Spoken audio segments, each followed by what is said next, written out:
we hear it said many times when it comes to gratitude that, look back and see where God has brought you and be grateful. Thank God for where He has brought you.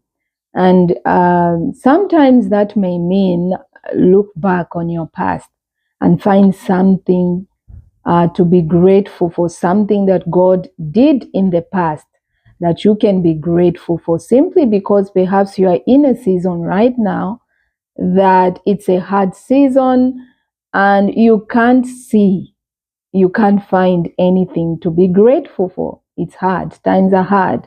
And when times are hard, I don't know why, but for some reason we just get blindfolded by what is going on, that we can't even see that there's even any good thing taking place at all. And so it is often said that look back from where God has brought you so that you can believe that if He did it then, He can do it now.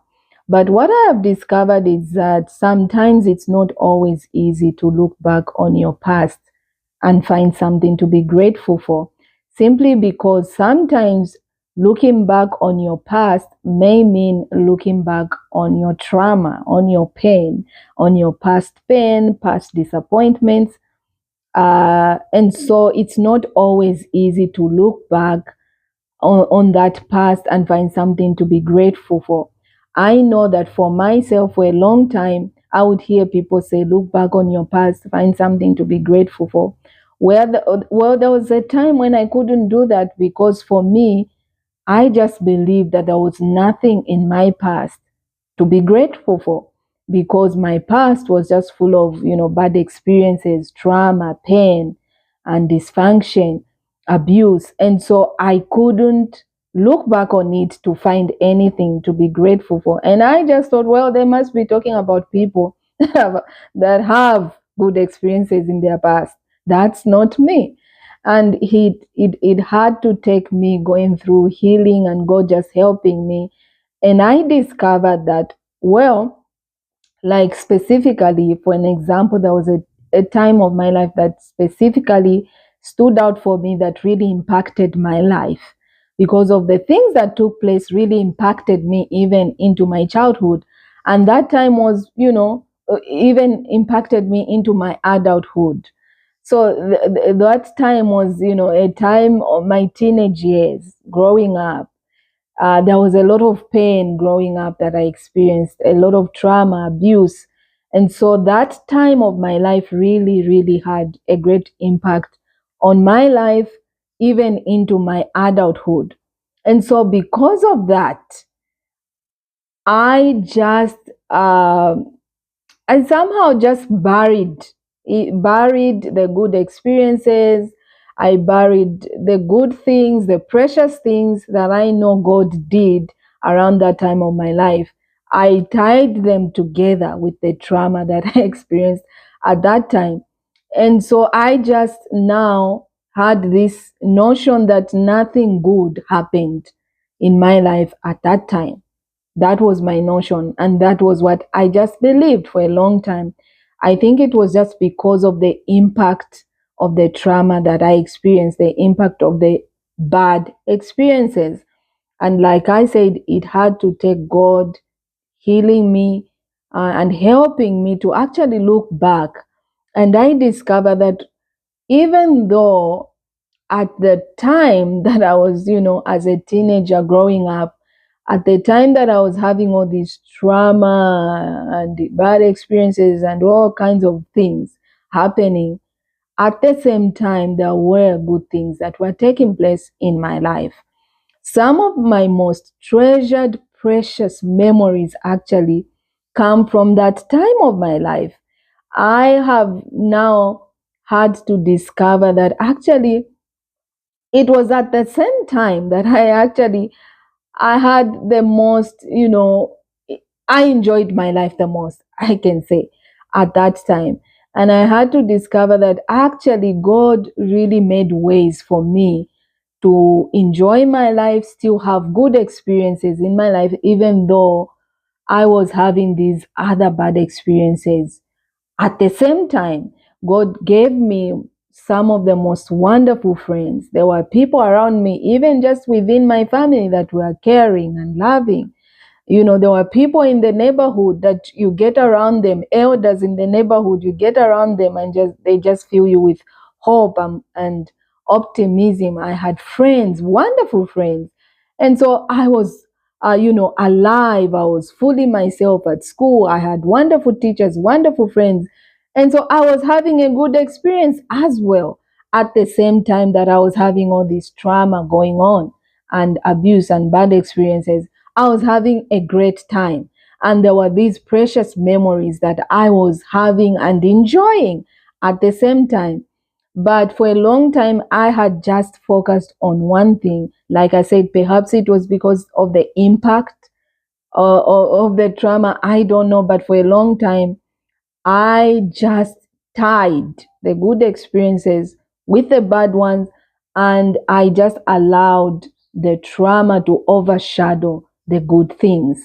And for a long time, all I came up with was there's nothing good in my past to look back on and be grateful for. And so it had to take God to really just help me, like I said, look back and see that, well, there was some great things. God was providing for me in such supernatural ways. God sustained me. God protected me, And so it was precious things taking place at the same time trauma was taking place. And so I have had to go back and just reclaim those precious memories, precious experiences, because I had buried them together with my trauma. I have had to go back and dig beyond the trauma and reclaim the good experiences. Because if you are someone that, your past, perhaps you too, is full of pain and trauma, and looking back on your past means, looking back on this pain. Some of it may even be just great pain, great trauma, abuse, all kinds of bad experiences that we face in life. And so sometimes looking back may mean, it's like relieving the pain, relieving the trauma, relieving the abuse, or relieving whatever bad experiences that you may have had. That's what it may mean sometimes.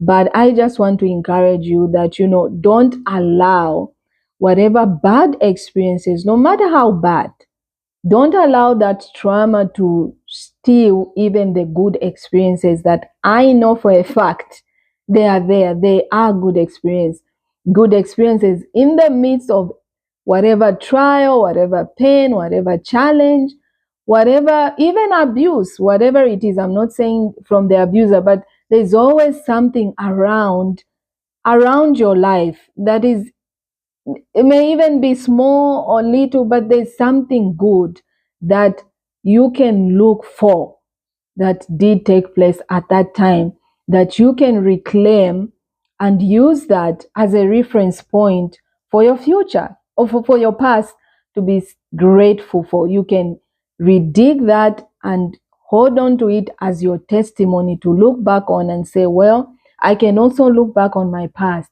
and say, this is what God did. This is something wonderful that happened at that time of my life. This is something, I can be grateful for even in my past. Because most times we just, get so carried away and we allow that darkness of bad experiences to just cover even the good ones. For some reason, that's just human and it's understandable. But I think that we need to grow beyond that and begin to reclaim the good things that did take place in the midst of the bad experiences. Reclaim, no, look for it, no matter, it may not even be something that you think should be something that you should hold, but as long as it was good, as long as it was just something you enjoyed, perhaps you had so much joy, laughter came out of it, that's something to reclaim and take and say, well, there was that bad experience going on, but there was also this precious time that did happen.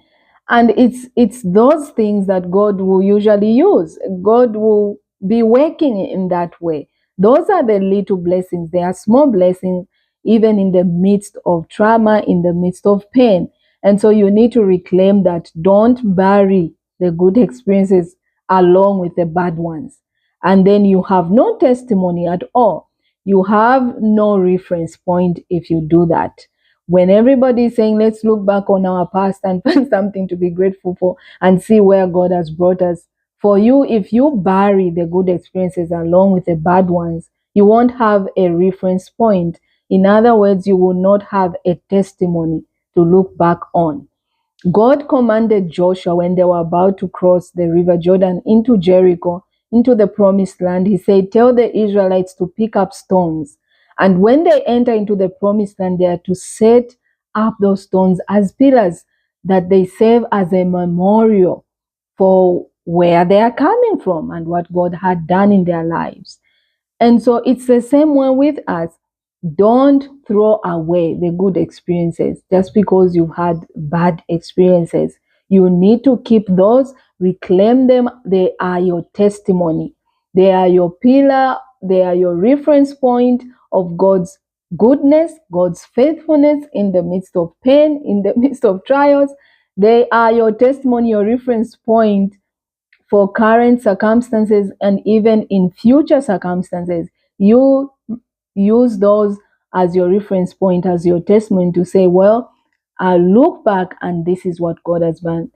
This is what God has done. No matter the trauma that has taken place, the pain, the bad experiences, you need to reclaim the good ones.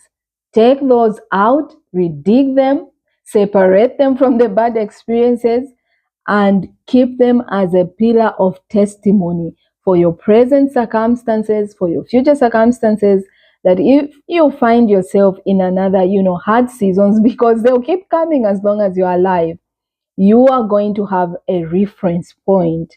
You have a testimony to point to and say, this is what God did there.